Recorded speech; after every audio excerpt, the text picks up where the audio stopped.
सभी को नमस्कार। मैं डॉक्टर शिवाकांत पाठक मानवता की कार्यशाला में एक बार पुनः आपका स्वागत करता हूं। आज मैं मानवता के श्रृंखला में परिवार में संगीत के साथ रहने की एक और कड़ी, संबंधों में रहने की एक और कड़ी रेस्पेक्ट को देखने के लिए चल रहे हैं। किन संबंधों में रेस्पेक्ट का क्या स्थान है, सम्मान का क्या स्थान है, सम्मान है क्या और उसका भाव किस तरह का होना चाहिए। पिछली स्लाइड में, पिछले लेक्चर में हमने ट्रस्ट, विश्वास के भाव को देखा था। आज सम्मान के भाव को देखेंगे और यह सम्मान का भाव जो हमारे बेसिक डिजायर है उसको फुलफिल करने में कहाँ तक यह मददगार होती है, इसको देखने के लिए आगे चलेंगे।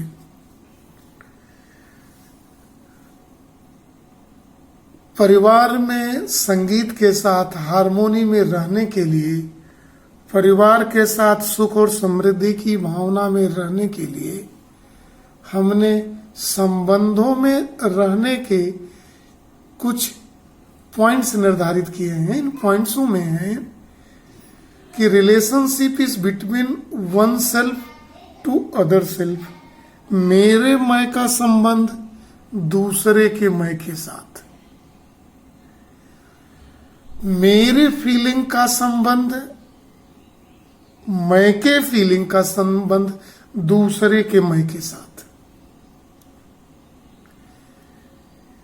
इन फीलिंग्स को पहचानना, जो ये 9 फीलिंग्स हैं जो जनरेट होता है, एक के मैं में होता है, दूसरे के मैं में होता है, दूसरों के मैं में जो संबंध होते हैं, दोनों के एक दूसरे के मैं में संबंध हो, एक व्यक्ति का दूसरे के व्यक्ति से जो संबंध होता है वह शरीर का संबंध नहीं होता।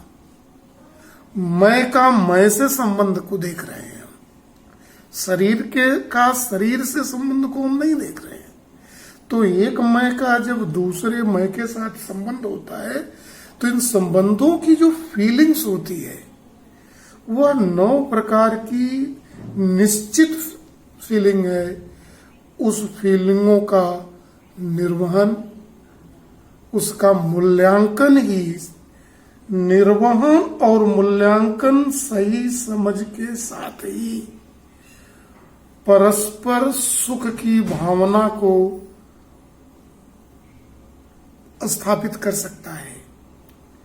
ये 9 संबंध जो थे, जिसमें फाउंडेशन वैल्यू था, मूल वैल्यू था, ट्रस्ट देख चुके हैं, सम्मान को देखने चल रहे हैं, स्नेह भी है, ममता भी है, वात्सल्य भी है, श्रद्धा भी है, गौरव भी है, कृतज्ञता भी है और प्रेम भी है। तो यह सम्मान की भावना क्या है, कैसे इसको मापी जाए,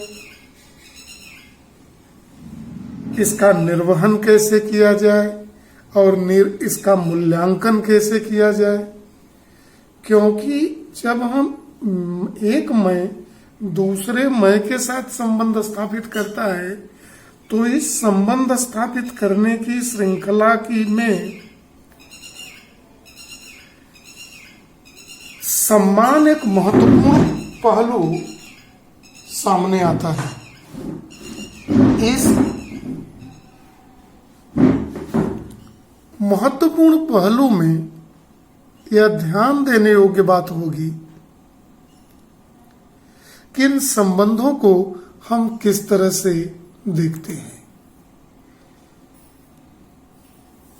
संबंध के सही मूल्यांकन के संबंध में एक चीज जानना जरूरी है, जो सम्मान है, रेस्पेक्ट जो सम्मान है वो हिंदी के दो शब्दों से मिलके बना है, सम और मान। सम सम्यक हिंदी का शब्द है जिसे ठीक ठीक कहा जाता है, और मान का मतलब है मेजरमेंट, मानना, आकलन करना, ठीक ठीक आकलन करना। यह ठीक ठीक आकलन करना किसका? रेस्पेक्ट मतलब सम्मान, और सम्मान का मतलब ठीक ठीक आकलन करना। जब किसी का हम ठीक ठीक आकलन कर लेते हैं तो ये सम्मान को हम सही रूप से समझ पाते हैं, और जब उसका राइट इवेल्युएशन, ठीक ठीक आकलन हो सम्मान का, अगर यह ठीक ठीक आकलन न हो, अगर हम किसी का सीमाओं से अधिक मूल्यांकन कर लें तो वह अधिमूल्यन कहा जाता है, ओवर इवेल्युएशन। क्षमता कम थी किसी व्यक्ति की, किसी मैं की, मेरी क्षमता कम थी, हमने बहुत ज्यादा आंक लिया। अगर ज्यादा इवेल्युएशन है, चाहे खुद के मैं का चाहे दूसरे के मैं का, तो वह जो है ओवर इवेल्युएशन की श्रेणी में आता है। दूसरा है to evaluate less than what is, वह जो भी है उससे कम को आंक ले, तो उसको कहा जाता है उसका अवमूल्यन कर दिया है मैंने, अंडर इवेल्युएशन। तीसरी तरह का जो वैल्यूएशन होता है, to evaluate other than what it is, जो भी है वह न मूल्यांकन करके एकदम अलग मूल्यांकन कर दें। योग्य व्यक्ति है, योग्यता उसकी ज्यादा माप लिया तो अधिमूल्यन हुआ, योग्यता को कम माप लिया अंडर इवेल्युएशन हुआ, योग्यता ही नहीं माना, किसी काबिल नहीं है, अमूल्यन कर दिया, अदरवाइज इवेल्युएशन। जब भी हम किसी का मूल्यांकन करते हैं तो 3 पैरामीटर ये बहुत इंपॉर्टेंट हैं। ये जो 3 पैरामीटर हैं कि हम उसका अधिक मूल्यांकन कर दें, जितना वो है उससे अधिक का मूल्यांकन, ओवर इवेल्युएशन, कम नाप दें, अंडर इवेल्युएशन, माने ही कुछ न कि इसमें कुछ दम नहीं है, ये तो सब फालतू है, मैं ही तो सब कुछ हूं, ये है अमूल्यन, अदरवाइज इवेल्युएशन।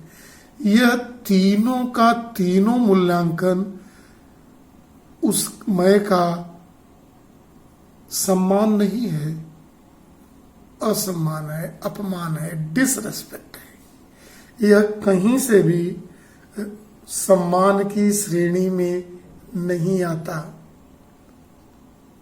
जब कभी भी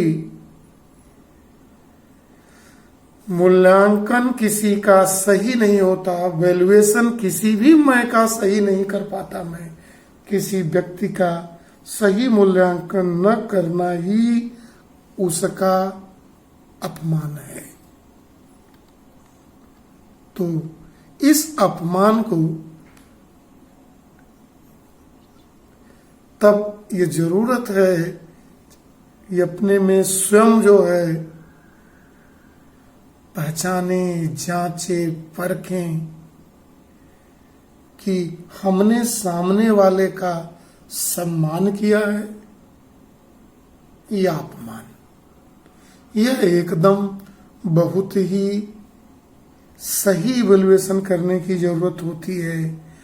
अगर हम सही मूल्यांकन नहीं कर पाते तो हम हर दशा में दूसरे के मैं का असम्मान करता हूं, अपमान करता हूं और स्वयं का भी नहीं जान पाता तो खुद का अपमान करता हूं।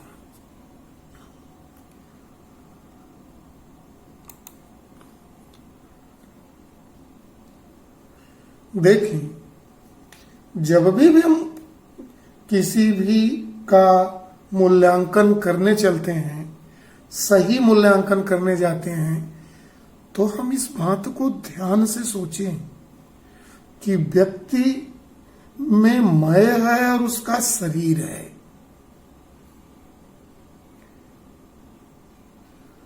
जो नो फीलिंग्स उत्पन्न होती है वह मैं को होती है, शरीर को नहीं होती।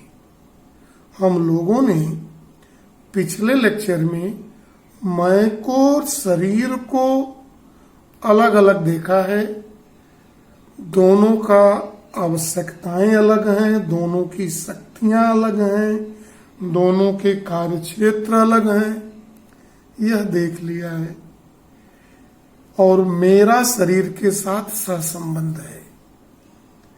लेकिन जो 9 फीलिंग्स जनरेट होती हैं, जिनकी चर्चा हम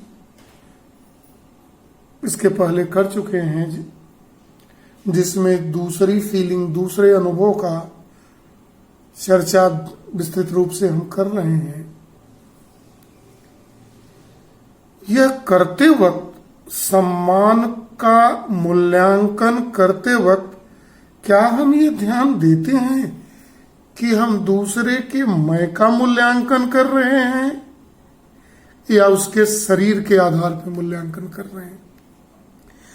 जब हम शरीर के आधार पर मूल्यांकन कर रहे हैं तो व्यक्ति का सही मूल्यांकन नहीं है, क्योंकि शरीर को ये 9 फीलिंग्स जनरेट नहीं होती। ये 9 फीलिंग्स जनरेट होती है मैं को, इसलिए सामने वाले के मैं का ही मूल्यांकन करना है। और इस मूल्यांकन करने के लिए हमारे पास नेचुरल एक्सेप्टेंस का रेफरेंस है, और इस रेफरेंस के आधार पे हम मूल्यांकन की प्रक्रिया को आगे बढ़ाना चाहिए। देखिए, इस मूल्यांकन की प्रक्रिया में हमारा लक्ष्य क्या है, कार्यक्रम क्या है और हमारी क्षमता क्या है। देखिए, इस बात को समझना परम आवश्यक है। इस भी लेक्चर में, जो हर लेक्चरों में इसकी चर्चा होगी, कि हमारा मेरे मैं का उद्देश्य है कि मैं लगातार निरंतरता में सुख और समृद्धि की चाहता हूं। मैं एक क्षण के लिए भी दुखी नहीं होना चाहता हूं। ऐसा कोई है क्या? जब हम ध्यान से सोचते हैं तो मेरा उत्तर आता है कि मैं कभी भी एक क्षण के लिए भी सुख और समृद्धि की निरंतरता से हटना नहीं चाहता। और मैं ये भी चाहता हूं कि दूसरे भी सुख और समृद्धि की अवस्था में रहे। यह भाव तभी उत्पन्न होता है जब मेरा मूल्यांकन नेचुरल एक्सेप्टेंस के आधार पे होता है। अगर ये मेरा लक्ष्य हो जाता है तो इस लक्ष्य को प्राप्त करने के लिए जो मेरा प्रोग्राम है, कार्यक्रम है, तो हमें समझना पड़ता है कि मैं 4 लेवल की हार्मोनी को, 4 लेवल की हार्मोनी को समझें और उसमें रहने का प्रयास करें। कैसे रह सकते हैं? जो ये 4 लेवल की हार्मोनी में रहने का है, उसमें स्वयं के साथ कैसे रहें, क्योंकि सबसे ज्यादा समय हम खुद के लिए देते हैं। परिवार के साथ कैसे रहें, समाज के साथ कैसे रहें और शेष प्रकृति के साथ कैसे रहें। तो हम पाते हैं, अगर ऐसा हम नेचुरल एक्सेप्टेंस के साथ देख पाते हैं तो हम देखते हैं कि हमारा लक्ष्य और कार्यक्रम एक है, दूसरे मैं का भी लक्ष्य और कार्यक्रम यही है। सारा मैं जो उपलब्ध है इस ब्रह्मांड में, सबका पर्पज और प्रोग्राम, लक्ष्य और कार्यक्रम एक है। मेरे मैं में इसको भरने के लिए सदैव डिजायर, थॉट, एक्सपेक्टेशन, इच्छा, विचार, आशा लगातार है मेरे। ये तब मैं देख पाता हूं और इसका को सही सही उपलब्ध कर पाता हूं जो हमारी क्षमता है, जब भी मैं इसको नेचुरल एक्सेप्टेंस के भाव से देखता हूं। और मैं ये भी देख पाता हूं कि ये इच्छा, विचार, जो आशा है, मेरी जो शक्ति है, अब वो नेचुरल एक्सेप्टेंस के आधार पे सोचने लगी है। तो ऐसा दूसरे की मैं में भी है, ऐसा मैं देख पाता हूं। नहीं देख पाता हूं तो देखने का प्रयास करो। मैं हूं, मैं किसी को दुख नहीं पहुंचाना चाहता, दूसरा मैं भी वैसा ही है, वह भी किसी को दुख नहीं पहुंचाना चाहता। न मैं अपने को दुख पहुंचाना चाहता हूं, मैं सुखी रहना चाहता हूं, दूसरे को सुखी रहना चाहता हूं। दूसरा भी मैं खुद को सुख में रहना चाहता है, दूसरे को सुखी रहना चाहता है। दोनों के लक्ष्य और प्रोग्राम, कार्यक्रम एक है, दोनों की क्षमताएं भी एक हैं। इस स्थिति में हम कह सकते हैं कि the other is similar to me, दूसरा भी मेरे जैसा है, दूसरे का मैं मेरे जैसा है। शरीर अलग हो सकता है लेकिन दोनों का मैं एक ही होगा। यह भाव तभी हम समझ पाएंगे, अनुभव कर पाएंगे, जब हम दूसरे के मैं का मूल्यांकन करेंगे, दूसरे के शरीर के मूल्यांकन में हम चले जाएंगे, तो मेरे अंदर ये भाव जनरेट नहीं हो पाएगा, समझ नहीं पाएंगे और दुविधाओं में हम रहेंगे, जैसा कि हम आज जी रहे हैं।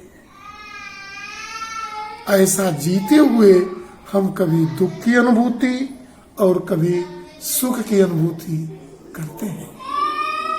देखिए, जब भी हम दोनों के मैं में डिफरेंशिएशन करते हैं, विभेद करते हैं शरीर के आधार पे, तो यह मेरा डिफरेंशिएशन जब शरीर के आधार पे होता है, जब एक का मैं दूसरे के मैं को समभाव से नहीं देख पाता हूं, जब मैं नहीं देख पाता हूं इस भाव को और मैं शरीर के आधार पे मूल्यांकन करने लगता हूं, तो जो समस्याएं हमको आती हैं और उस समस्याओं के आधार में अपने अनुसार दूसरे को नहीं पा पाता हूं, उसमें सबसे पहला आता है वह आयु, एज। या तो सामने वाले का उम्र मुझसे कम है, मुझसे ज्यादा है, मुझे मेरे बराबर है। कम है तो कम बुद्धिमान मान लेता हूं, ज्यादा है तो जाना नहीं चाहता, सामने का उम्र का है तो अलग तरह से करता हूं। लिंग के आधार पे पुरुष या महिला, अब तो ट्रांसजेंडर भी आ गया है, उभयलिंग। तो इन तीनों के साथ मैं अलग अलग दृष्टि से देखता हूं। महिला को देखता हूं, अलग भाव पैदा होता है। पुरुष को देखता हूं, अलग भाव पैदा करता हूं। ट्रांसजेंडर को देखता हूं, अलग भाव देखता हूं। अलग भाव जब देखता हूं तो उनका सम्मान भी, वैल्यूएशन भी, उनका मूल्यांकन भी अलग तरह से करता हूं। रेस, वंश का, बल का, मजबूत हूं, कमजोर है हमारी तरह है, कमजोर है दबा के ले लूंगा, मजबूत है चमचा बन के ले लूंगा, पीछे चल के ले लूंगा, समान बल है बेवकूफ बना के ले लूंगा। इस तरह के जो भाव पैदा होंगे या कुछ और भी भाव हो सकते हैं, यही एक अंतिम भाव नहीं है। रेस के धर्म के आधार पे, इन चीजों के आधार पे डिफ्रेंसिएशन करेंगे। जब मेरे पैरामीटर आयु, लिंग, वंश और बल होगा, एज, जेंडर, रेस और फिजिकल स्ट्रेंथ होगा, तब हम अपने मैं को दूसरे मैं के समान नहीं देख पाऊंगा, तब मेरे अंदर दोनों का समान भाव पैदा नहीं हो पाएगा।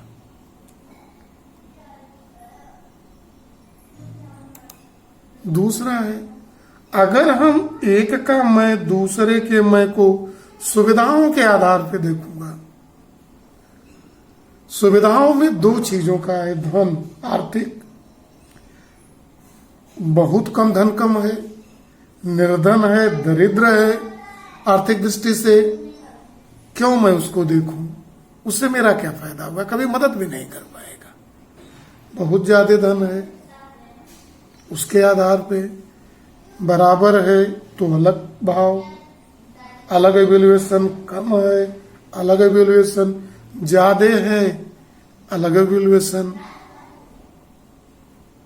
पद के आधार पे क्लास 1 अफसर है, नेता है, मेयर है, गांव का प्रधान है, बहुत छोटा है, क्या फायदा है।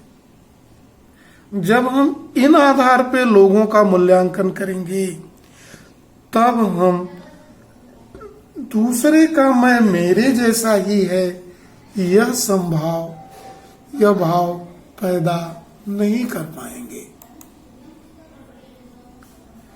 मान्यताओं के आधार पे अगर हम करेंगे, जो मेरी मान्यताएं मान बैठे हैं आज तक, दीवालों पे लिखा, कोटेशंस, किताबों में लिखी बातें,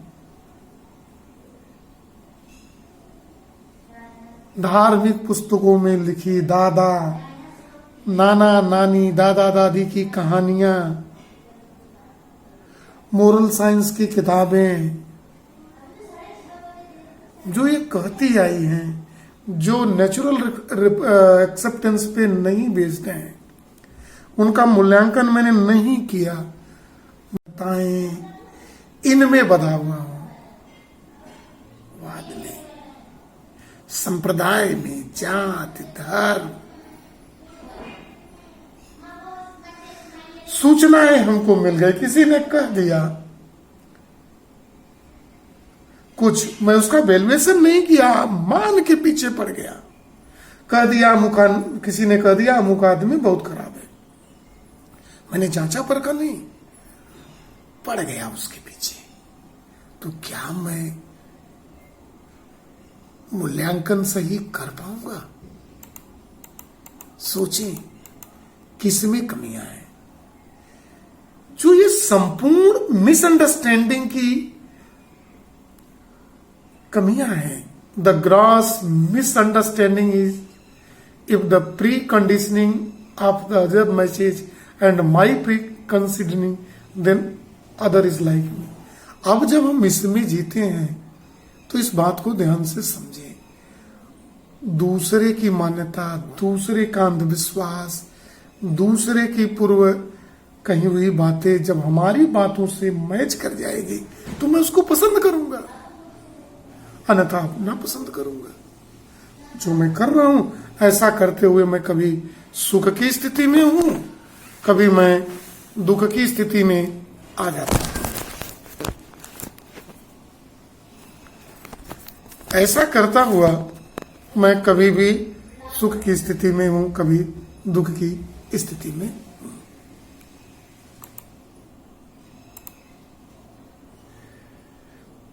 ये देख लेना जरूरी है मेरे लिए, क्या हम इन सब में रह के जीते हैं कि जब भी हम दूसरे का मूल्यांकन करते हैं तो मूल्यांकन करते वक्त मैं उसके शरीर से किस तरह का है, सुविधाओं से और जो हमारी मान्यताएं हैं इनके आधार पे इवेल्युएट करता हूं, जिसमें मैं इन सब चीजों को देखता हूं।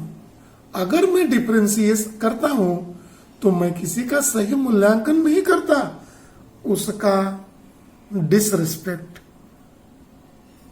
अपमान करता हूं, मैं उसको सहज स्वीकृति नहीं प्रदान करता हूं। वो मुझे सहज स्वीकार नहीं होता, तब उसको लेके मुझे विरोध का भाव पैदा होता है, उसके प्रति आंदोलन का भाव पैदा होता है, सम्मान का भाव नहीं पैदा होता है, क्योंकि मेरे मूल्यांकन का जो तरीका है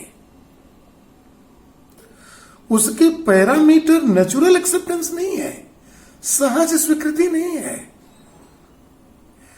उसका पैरामीटर है शरीर, सुविधा और हमारी मान्यताएं, जो भी हमारे पास ज्ञात है। ऐसा जब इन चीजों को लेके हम करते हैं तो हम व्यक्ति का मूल्यांकन नहीं करते, सही मूल्यांकन नहीं करते, उसका सम्मान नहीं करते, बल्कि उसका अपमान ही करते हैं। अगर हम नेचुरल एक्सेप्टेंस के साथ दूसरे के मैं का मूल्यांकन करते हैं तो हम पाते हैं कि हम दोनों के लक्ष्य एक ही है, उस लक्ष्य में कोई कमी नहीं है। हम लोगों के प्रोग्राम, कार्यक्रम ही एक है और दोनों की क्षमताएं एक हैं। ऐसा हम देख पाते हैं। कब देख पाते हैं?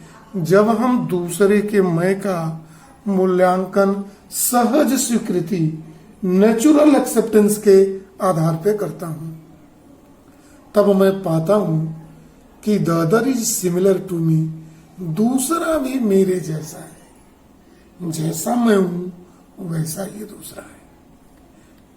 जब मैं शरीर को देखने लगूं, सोचिए आप, जब मैं उसकी आर्थिक सुविधाओं को देखने लगूं, जब अपनी मान्यताओं में मैं जीने लगूं, तो मैं क्या कभी दूसरे के मैं को पहचान पाऊंगा? जब उसको पहचान ही नहीं पाऊंगा तो उसका सम्मान कैसे कर पाऊंगा? और जब सम्मान नहीं कर पाऊंगा तो मैं कैसे सम्मान की आशा करूंगा? सोचिए आप,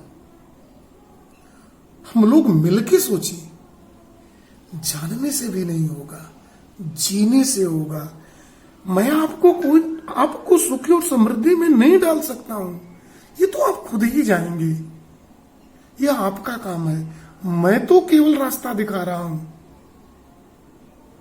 इससे ज्यादा मेरी कोई भूमिका नहीं है।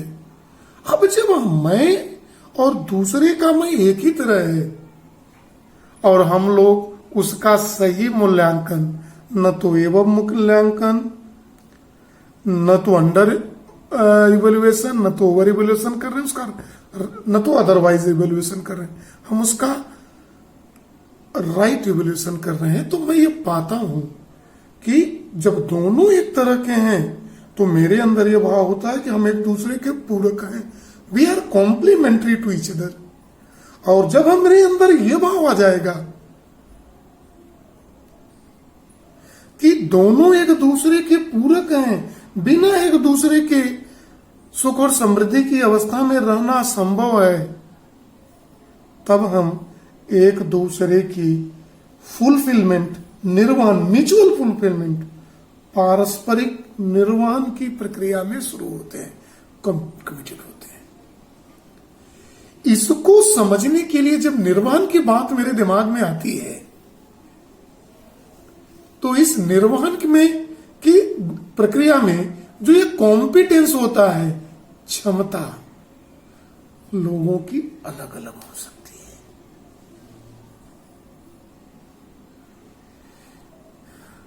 है। एक हो सकता है कि मैं ज्यादा रिस्पॉन्सिबल हूं, मैं ये देखता हूं, मुझे ये देखना पड़ेगा कि किसकी क्षमता ज्यादा है, कॉम्पिटेंस किसका ज्यादा है।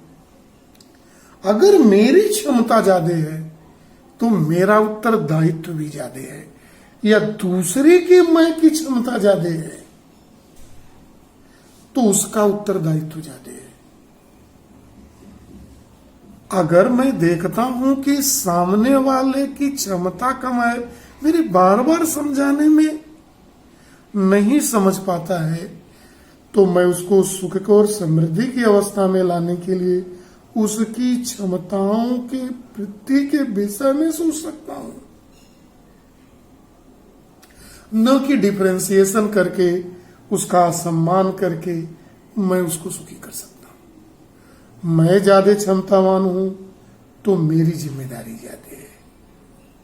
दूसरा मैं ज्यादा क्षमतावान है इस म्यूचुअल फुलफिलमेंट में, या पैसे से नहीं, ध्यान ये मत रखिएगा, ये पद से नहीं। तो जो क्षमताओं के आधार पे उसका निर्वहन की प्रक्रिया है, if the other has more understanding, is more responsible than me, I am committed to understand from others. अगर दूसरा ज्यादा समझदार है तो वो ज्यादा रिस्पॉन्सिबल है, इसलिए हमको दूसरों से, उनसे, दूसरे में से सीखने के लिए कमिटेड होना चाहिए। इसका रेसिप्रोकल भी जरूरी है, उसी तरह है। देखें इन चीजों को, देखें अगर ऐसा हो पाएगा तब हम एक दूसरे का सम्मान कर पाएंगे। देखिए जिन चीजों को देखा है इसको एक बार पुनः देख लें, क्योंकि जहां हम जीते हैं, जब हम किसी का सही मूल्यांकन करते थे तो मेरे अंदर जो भाव आते हैं, देखिए बहुत समझ लेने वाली बात है। बार बार इसी दुविधा से मैं निकालना चाहता हूं। बार बार हम लोग भाग जाते हैं डिफरेंशिएशन में, इवोल्यूशन नहीं करते, मूल्यांकन नहीं करते, डिफरेंशिएशन शुरू कर देते हैं।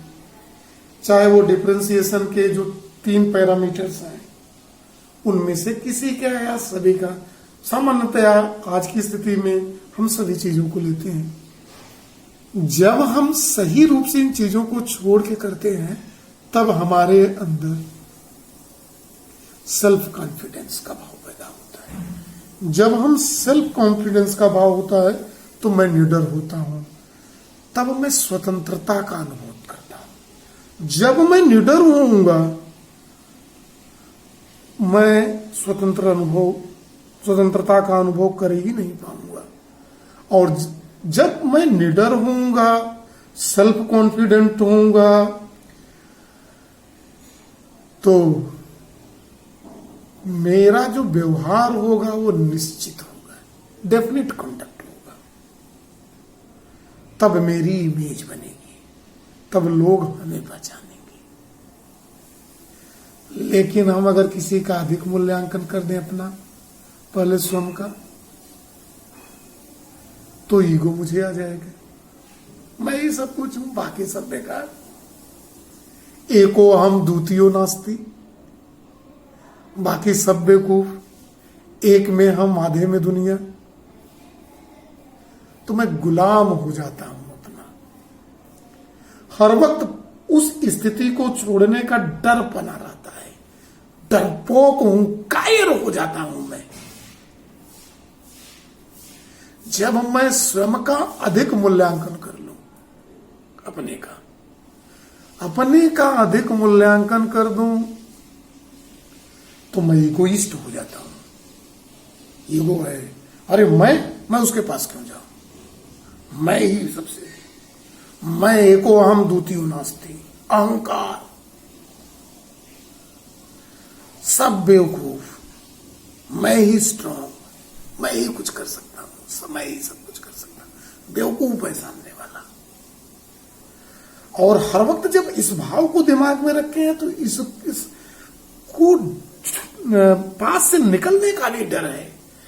डर है तो कायर, डरपोक, गुलाम की जिंदगी है, उससे बड़ा गुलाम कोई है नहीं। इस स्थिति में उसका आचरण इंडेफिनिट होता है, असामान्य व्यवहार है। कभी ये बात बोलता है, कभी वो बात बोलता है, समाज में झूठा कहा जाता है। जो भी देखे कहे मिथ्यावाची आ गया। हर वक्त झूठ बोलने की प्रक्रिया में लगा रहता है, गुलामी का जीवन जीने वाला। अगर मैं अपना कम मूल्यांकन कर दूं, बड़ी दिक्कत की बात है। डिप्रेशन में चला जाऊंगा। वह भी एक प्रकार की कायरता है, गुलामी की जिन हर वक्त डर रहा हूं। ठीक उसी तरह मेरा इंडेफिनिट कंडक्ट है, असामान्य व्यवहार है। कभी ये कभी वो, मैं कुछ चीज मान लूंगा, डिसहार्मोनी में रहूंगा, दुख की स्थिति में रहूंगा, तनाव है, फ्रस्ट्रेशन है, डिप्रेशन है, तमाम तरह की सुसाइडियल टेंडेंसी वगैरह तरह तरह की चीजें ले लेंगे।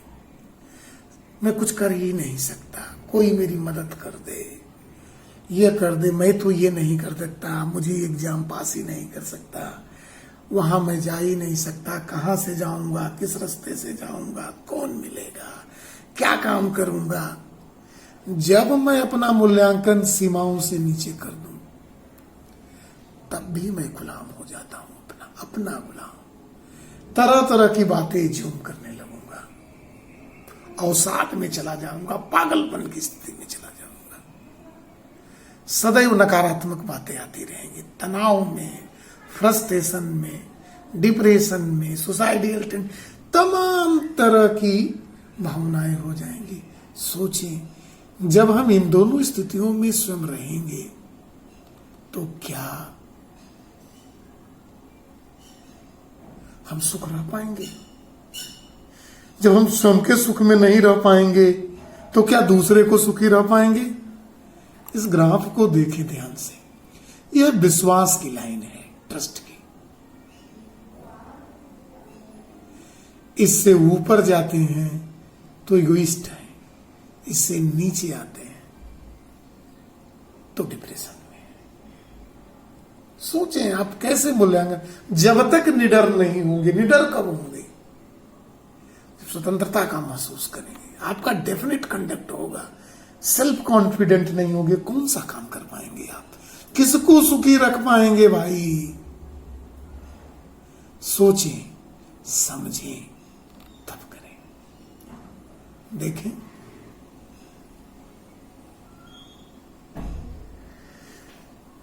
दो चीजें हैं जो दिखाई दे रही हैं कंपैरिजन में। I evaluate on the basis of body and physical facility are believe. मैं दूसरों का मूल्यांकन उसके शरीर, सुविधाओं और विश्वास और प्री कंडीशनिंग के आधार पर करता हूं।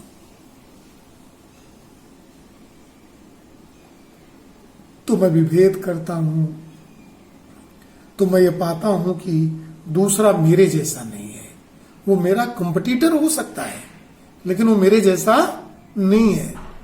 लेकिन हमारा पर्पज, जब हम नेचुरल एक्सेप्टेंस के आधार पे जानता हूं, तो मैं पाता हूं कि हम दोनों का उद्देश्य एक है, हमारा प्रोग्राम भी एक ही है, हमारी क्षमताएं भी एक है, और दूसरा मेरी तरह है और हम एक दूसरे के पूरक हैं। अगर दूसरे की क्षमता मेरे से अधिक है, अगर मैं मूल्यांकन कर पाता हूं कॉम्पिटेंस, तो मैं अगर उसकी समझ ज्यादा है तो मैं उसके प्रति कमिटेड हूं, अदरवाइज उल्टा है। तो और अगर ये सब है जिसमें जी रहे हैं, देखें, तो खेल खत्म है, फिर कुछ नहीं हो सकता। निकलना तो पड़ेगा, जब तक निकलेंगे नहीं, जब तक किसी के शरीर को देख के, सुविधाओं को देख के, अपने बिलीव को जान के, जो आप सुने समझे लिखे, जो जिसने कह दिया, ऐसा करता हुआ कोई आज तक सुखी हुआ क्या? कोई है क्या? कोई हो पाया क्या? कभी खुशी कभी गम, तब ये कहने लगते हैं सुख और दुख तो सिक्के के पहलू हैं। वो दीवालों पे लिखी बात, उसके पीछे पड़ जाते हैं। सुख नहीं, दुख नहीं होगा तो सुख कैसे अनुभूत करेंगे? तमाम तरह की मान्यताओं के पीछे घूमते रहेंगे और खोजते रहेंगे जीवन भर। कस्तूरी कुंडल बसे मृग ढूंढे बिन माए, ये कहावत, ये मुहावरा कहीं आपके ऊपर लागू न हो जाए। ठीक है, आज के लिए बस इतना ही। Thank you, have a nice day.